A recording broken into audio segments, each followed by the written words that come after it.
So interactive Ruby is only useful for testing our syntax, or whenever we are learning new topics, we will be testing in the interactive Ruby. But we need a file to write the entire program. So let me show you how to download a Sublime text editor.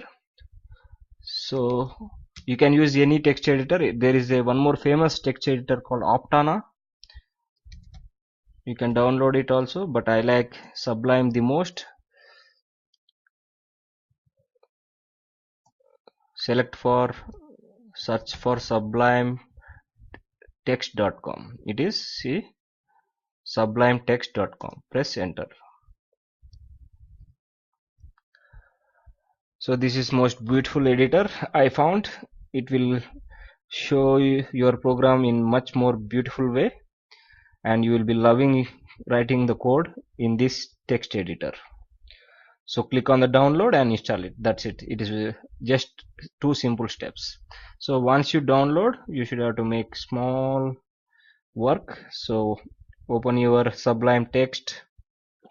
So this is how your first screens look. So go to the file. There are many options in that. You can explore it one by one. And first you create a new file. Once you have created a new file, save as. Click on save as. So don't forget, you should have to always save the file where you have installed the Ruby. That you should have to do. So we have installed it in C. Go to the C and go to the Ruby and write your file name. Let me write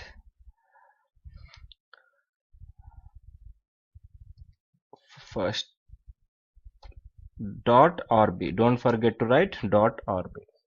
That's it you have to do. Now you are ready to write your program in Sublime. Click on the save. Now you are ready to write. See here, you can also change the themes. I will show you. Like now you can write your program in. So see how colorful it is in this. You can zoom it whenever you want. And there are a lot more options. And it is not line by line execution. You will be writing the entire code and you will be executing it at once. Like print hello world, print welcome. Now if you want to execute it, press Ctrl and B keyword. As soon as you press, see, hello world and welcome, both are printed in the one line. That is the difference between print and puts. PUTS. Now if you execute it, see here, you should have to also write this one, puts. PUTS. Now if you press Ctrl B, see hello world and welcome are both printed at separated lines. So suppose we want to, like, I want to show you one more escape sequence.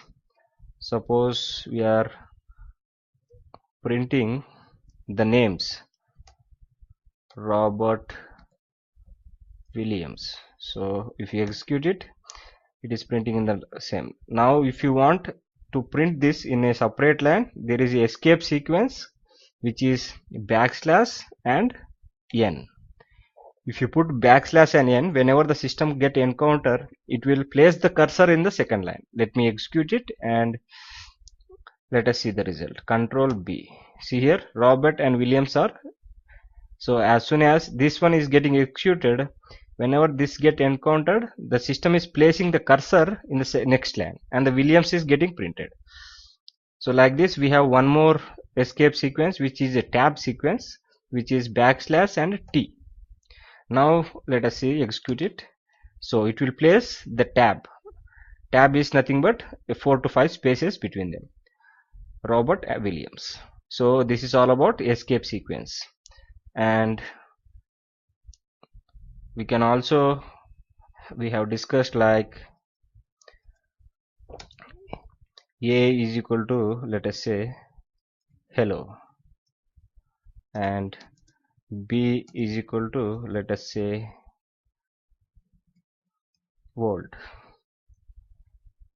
Now we can print A plus B. Now if you execute, see here we can add the strings also. As we are adding the numbers, we can add the strings also.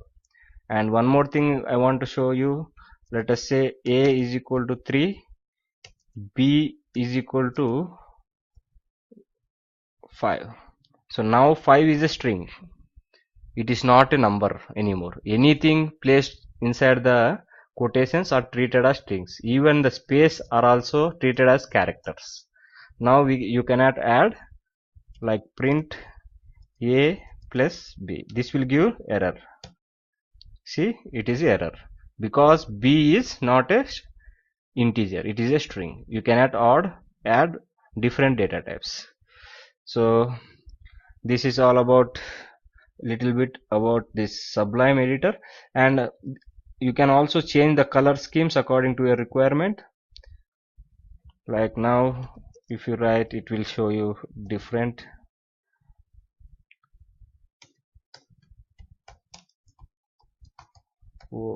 I like the color schemes in the Sublime very much. According to my mode, I will be changing these colors like dawn.